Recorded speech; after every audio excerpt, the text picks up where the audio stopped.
We also have ASEC Grace Baluyan, ASEC Dominic Tolentino Jr., ASEC Leonila Baluyot, Director Emma Asusano, and Miss Maricor Banaga. From the Management Services Group, we have ASEC Michael Cristian Ablan, together with Shana Arnidoval. From the Finance Service, we have Maria Asuncion Cruzada. From the Planning and Management Service, Engineer Robert Arceo.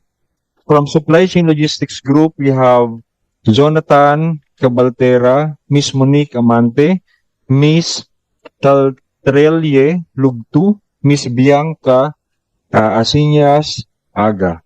From the Philippine International Trading Corporation, we have the President, Miss Mary Tong, Attorney Maria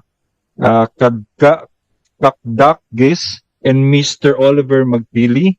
And also we have Mr. Manuel Elima III. From Cooperative Development Authority, we have Ms. Seri Reyes. We have Attorney Sheena Rima, Ms. Phoebe Ross Cotolete, and Attorney Sheena Rima.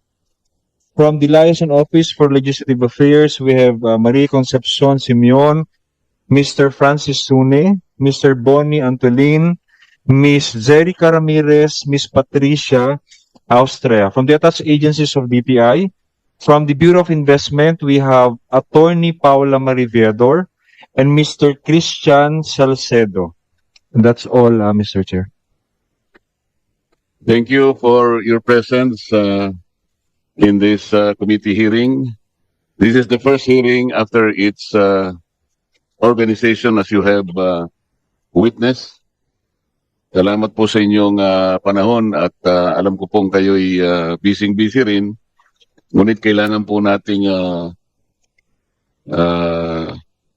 isaayos sa maraming bagay, lalong-lalo na po yung mga premises na tutuntunin po ng ating komite sa tulong na rin po ng inyong departamento. We shall now proceed with the presentation. We have intimated earlier that it will proceed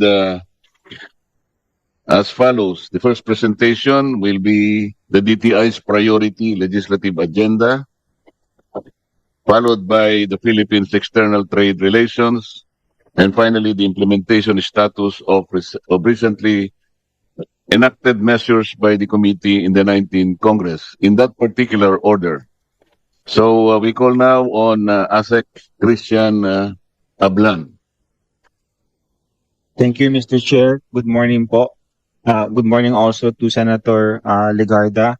On behalf of Secretary Maria Cristina Aldeguer Roque, it is my pleasure to share with you the updates from the Department of Trade and Industry.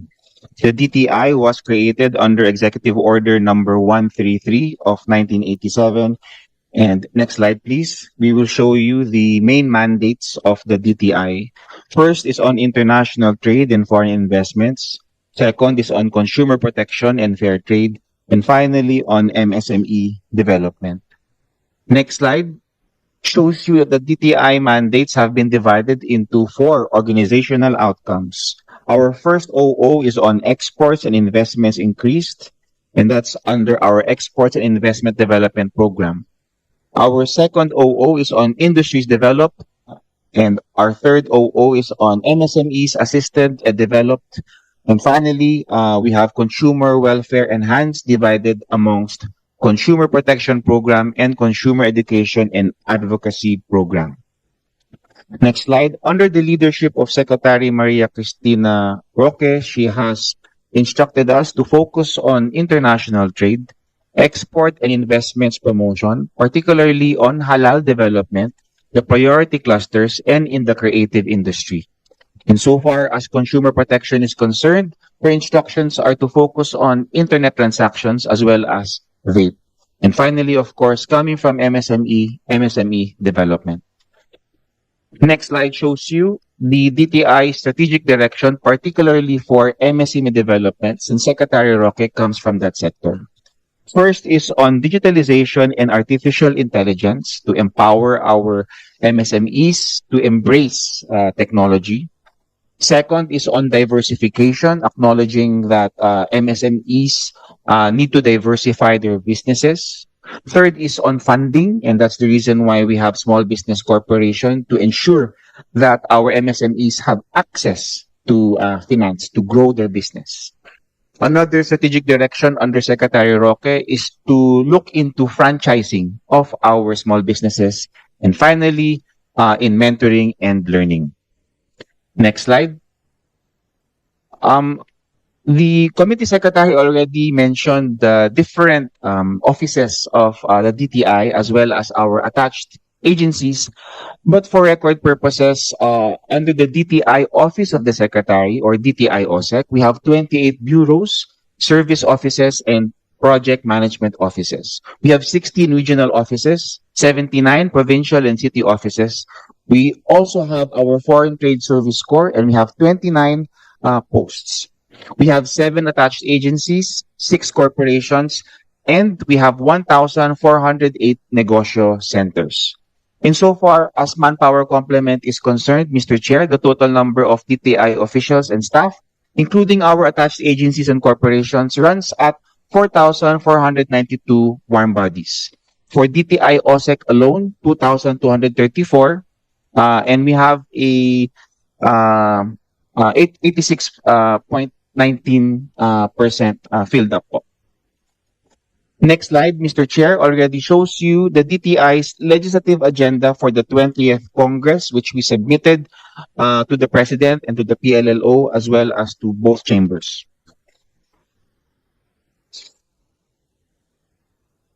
First would be the DTI Regulatory Strengthening Act of 2025.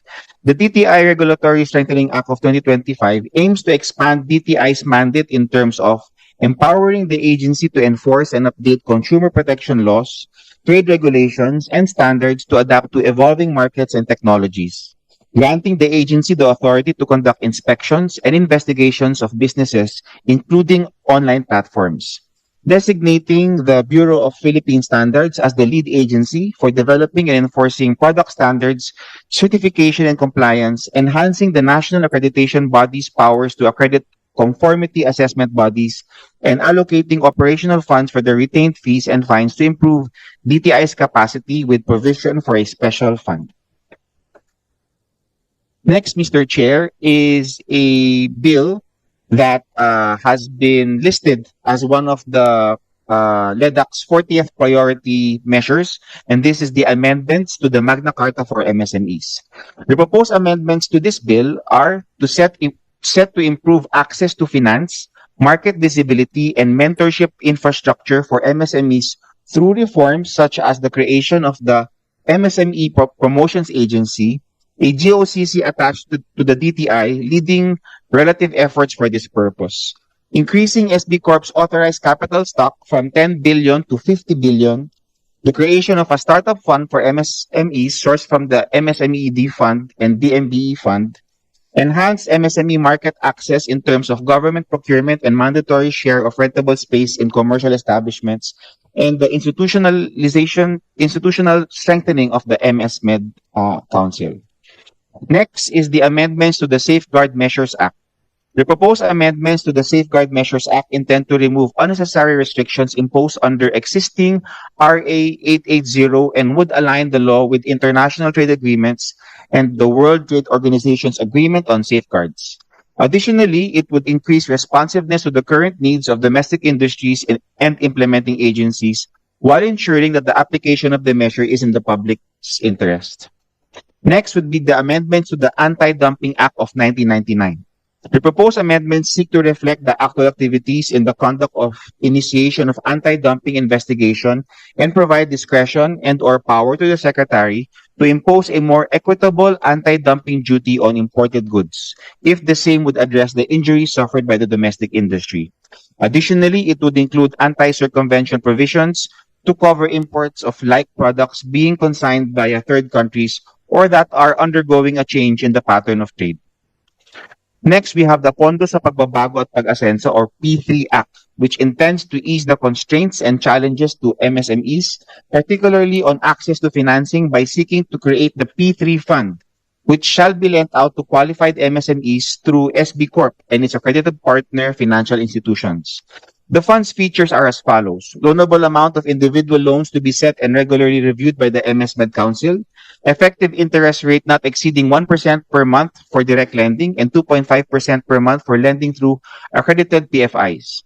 Interest earnings to accrue to the P3 fund, no collateral requirement for borrowers, and provision for daily, weekly, or monthly payment collection mechanism.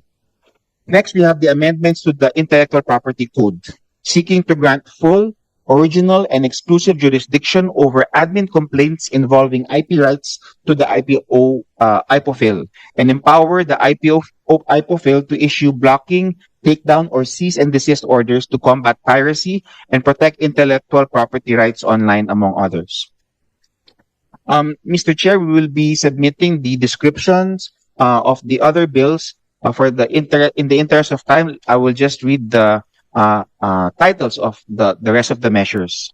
The Unique Business Identification Number, or UBIN Act, the Security of Payments Act, EZA Law Amendments, Strategic Trade Management Act, amendments to the E-Commerce Act of 2000, the International Maritime Trade Competitiveness Act, Tatak Pinoy Act amendments, amendments to the CDA Charter, amendments to the Business Name Law, PITC Charter Amendment and Extension of Corporate Life, the Global MSME Academy Enhancement Act, for PTTC, strengthening the Philippine Halal Industry Amendment of RA 10817, and those are our top priorities for this 20th Congress.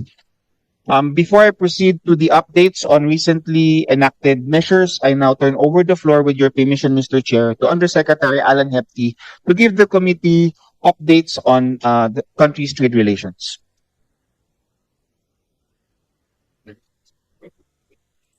Yes, Yusek Deputy, can you continue? Yes. Good morning, Mr. Chair, and good morning to Secretary Legarda and colleagues.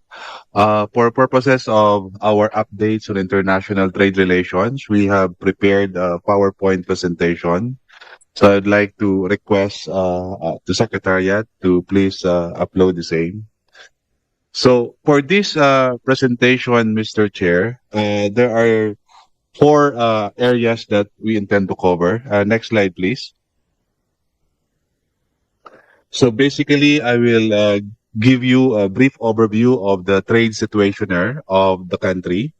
And then the second part will cover the country's trade policy. The third part will be the international trade relations network. And the last part would be the ongoing free trade agreement negotiations. So for the trade situationer, there are two aspects that I will present. One is on the trade in goods. Next slide, please. So basically, on trade in goods, you will note, Mr. Chair, that consistently we have been in deficit for so many years. And for the information of the committee, this deficit started to kick in even as early as the late 60s. And of course, it has increased substantially. And the largest trade deficit that we have incurred was in 2022. That is around 58 billion US dollars. And for 2024, the deficit that we able to get was 54 billion US dollars. And for the current year, as of June, that's around 24 billion dollars. Notably, however, when it comes to trade in services, I can say that we are doing well. We have been consistently in surplus on trade in services. And the largest surplus that we were able to secure was in 2023. That is, we had 19 billion US dollars in surplus. Interestingly, if you factor in the OFW remittances annually, which is around 38 to 40 billion dollars, that would in a way also compensate the difference. So that's the status, Mr. Chair. Next slide, please. Now, as far as trade is concerned, 70% of our trade goes to what we call FTA partners. So that means we have existing free trade agreements. And the remaining 28.9 or 30% for that matter goes to non-FTA partners.